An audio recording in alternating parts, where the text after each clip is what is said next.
taulot tua maf ko ko mau tamai pa hewan ko o tua na ke ngau ki mau tolu ko pe o tua talu mei mua tau pota pe a fiona ka ke manatu si o fanau tua mo fi fa le ko ke fai ke te mau tolu pong ko ko manake alo atu si tamayo eki ka mo e kaunanga ke nau fai ho nau baptize ke nau tolu o fata tau ki o na e mau baptize o e vai la o nge pe ko ia na ke fai ki mo e ta si ndi mo ke mau tolu kala mo fu o ka te fo ko mau ofa ke afiona ta po ki mau tolu ka mataanga mau polo kala ma baptize a ko ni mea koto mau luma te mau moi he a fiona mau kole he wafa si Christ ko alo ko mau fa moi amen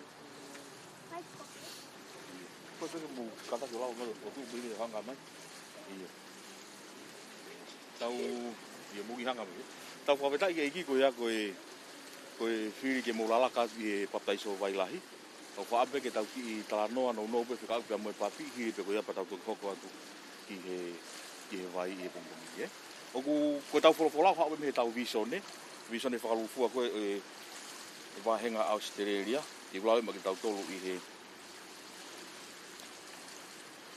he pong ini mati wa walu vesi ko hono tahi wa be me wona ko ia ke alu aki mo tolu o whakalotu i ai ngahi puri anga ko toape o baptaiso aki nau tolu i wafa o tamai mo alo mo lau mari mani oni wa ko naki ke nau tolu ke nau tokanga ke ngahi me ko toape aia ko fikau ke mo tolu pe wakai o ko ia tek mau tolu ma wai pe o au ki he ngata anga o mamani amen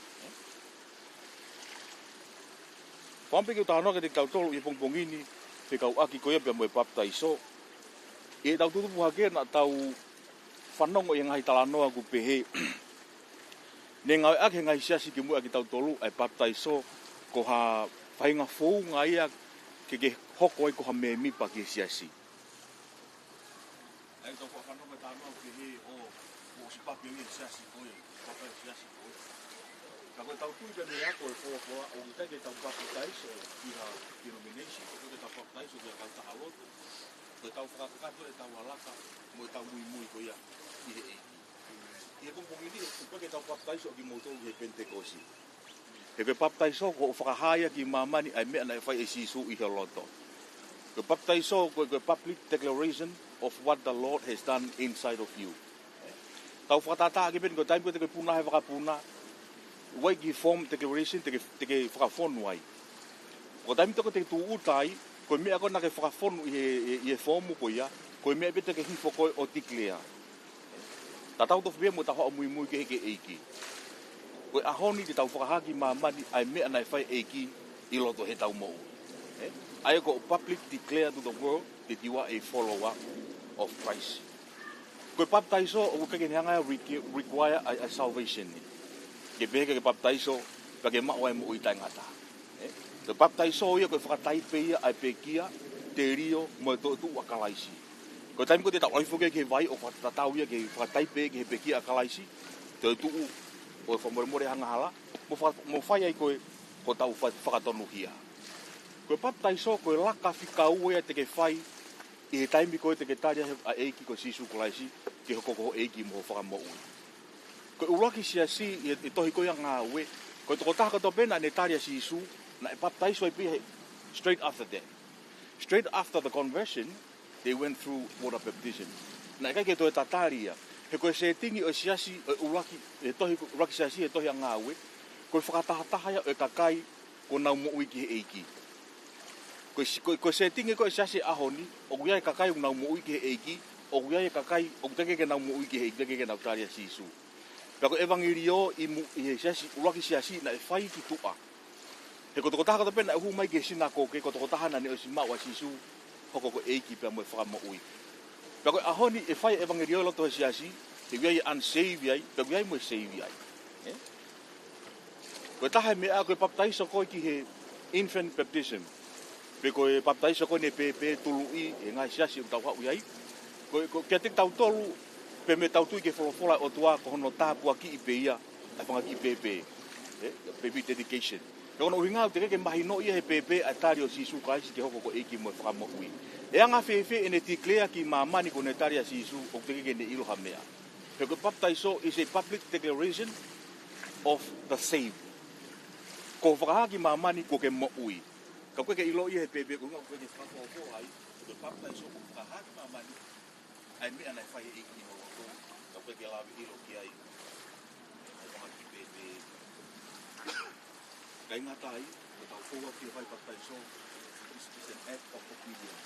Ko tarama kua, na koa ta si tua ki e vai. Ko te tau lalaka ki te molo mo i vai.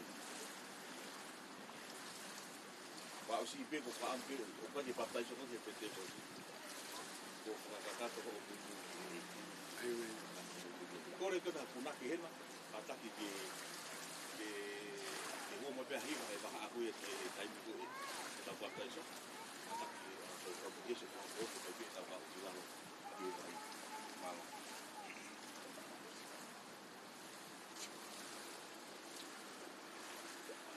Ke punaki ka mata mata tau. Malo. Langa e punamaka langa ono poanga langa e punamaka betu unoa e koe mata tuunga ko ena polo pula langa e punamaka betu unoa langa hempu na maka langai hono poanga langa hempu na maka betu uloa e koe maka tuunga ko ene polo pula langa hempu na maka betu uloa.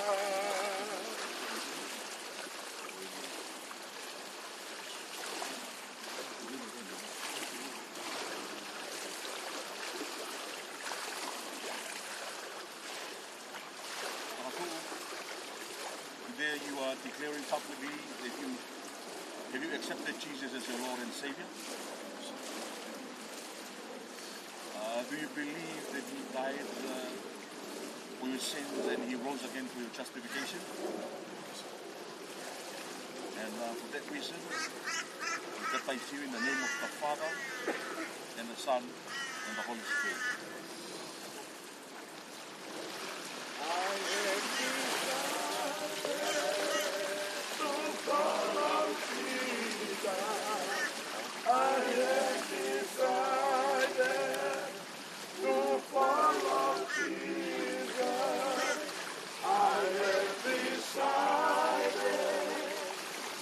Follow Jesus, no turning back, no turning back.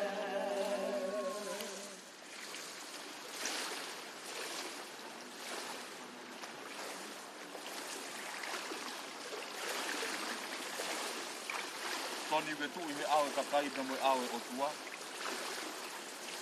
Ko haki mama ni me ko fai iki i holo ko. Ko ke tari kakato si su ke hoko ko iki pe mo fa mo ui. Ke tu ina pekia ia ke fa mo mo o nga hala pa na to tu ke fai ho fa tonu kia. Ene be o tui ko papaiso ko wa fai tamai alo ko me lau mari mani oni.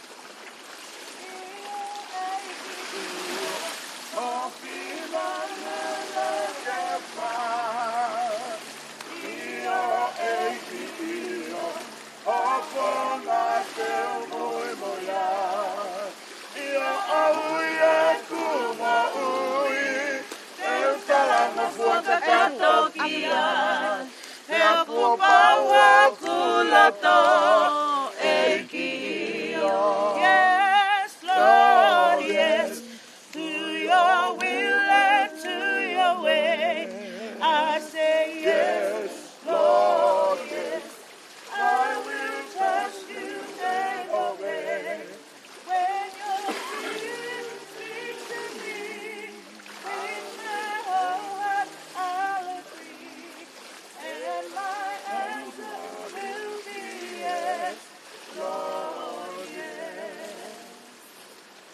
lo ke tuhe au ka kai pe mo au o tua. Aha, ki mama ne me ne fai si su lo to ia te koi. Ko ke tari ka kato si su ke hoko ko eiki ka mo fa mo ui. Ke tui nani pekia ko ngahi anga hala ka ne toi tuu ko fai ho whakatonu hia. Ki o tui pehe ko patai so koe hua kai tamai, alo, ka mo lau maria maami oni.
Katak mo behan iki popo fraus, mo fraus mai pe tau fioki.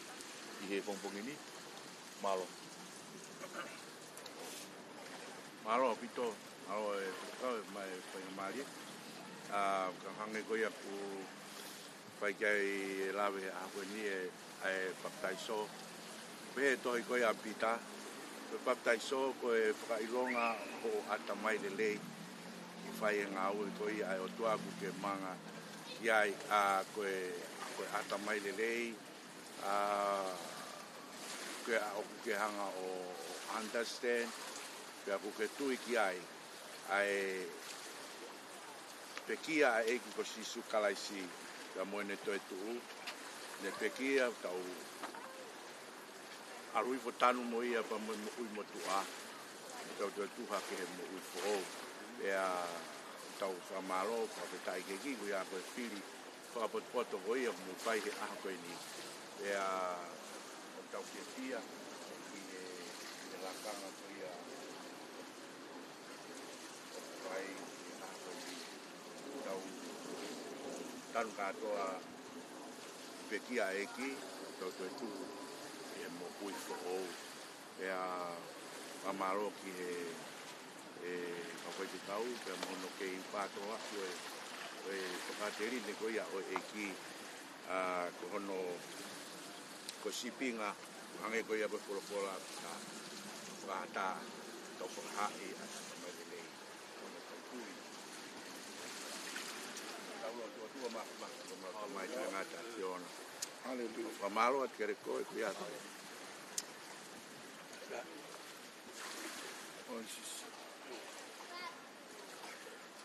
Whenga maari e kumau heni pia mo e ina o tolu fōa te baptaiso vai hai.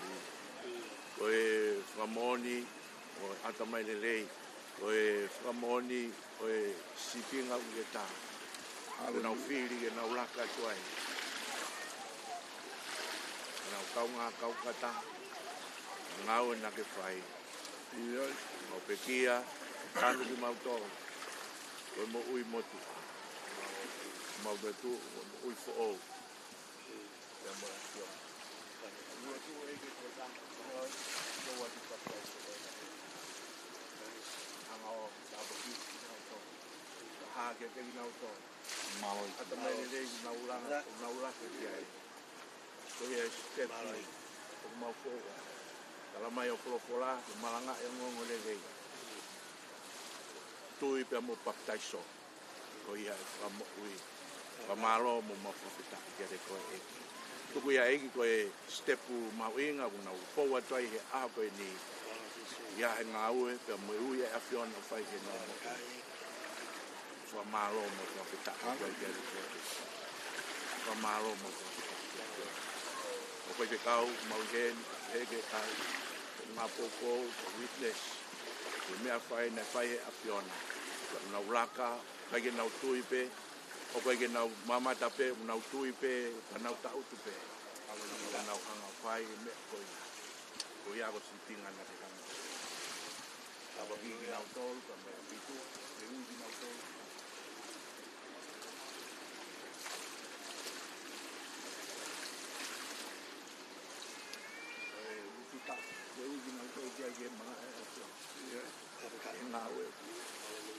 Kabonu ia hanga tapu kin.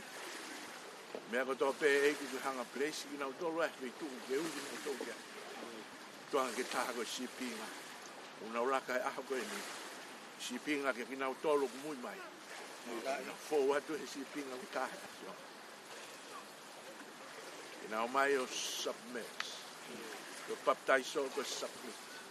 Ko tukuroro kata. Ko tanu hifo e kita. Whai whinangaro e whiona e te ndau. Kore katoa ai ahon. Ngā he mea ko toa pēk ma fōu. Ko whokati e ngeia mo lang ki a whiona. Tua wake mau hale a whiona ke whakamao ia a whiona. Mo whakawhitai pē. Tuku pē kolori a ke a hauke. Pēk mau toke mau kaunga kauwata. Lutu tau ke ui mau toke ai. Ke whanonganga koe ni. Ia sisu kalaisko alo ka go mau fomo. Amen.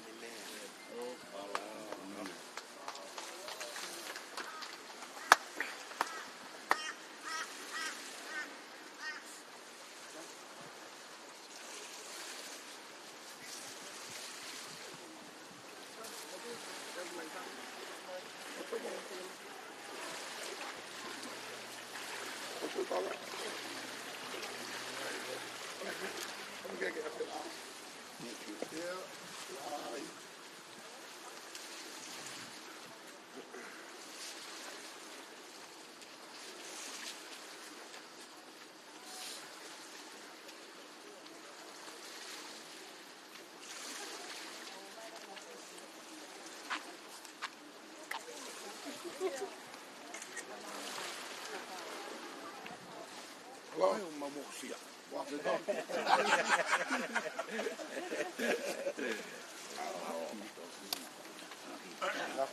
Hallo. See, from the division, Ja. from the kingdom of God.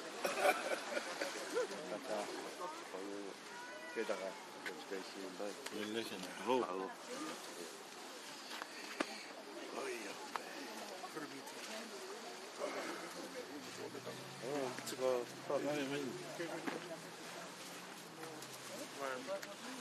Your brother.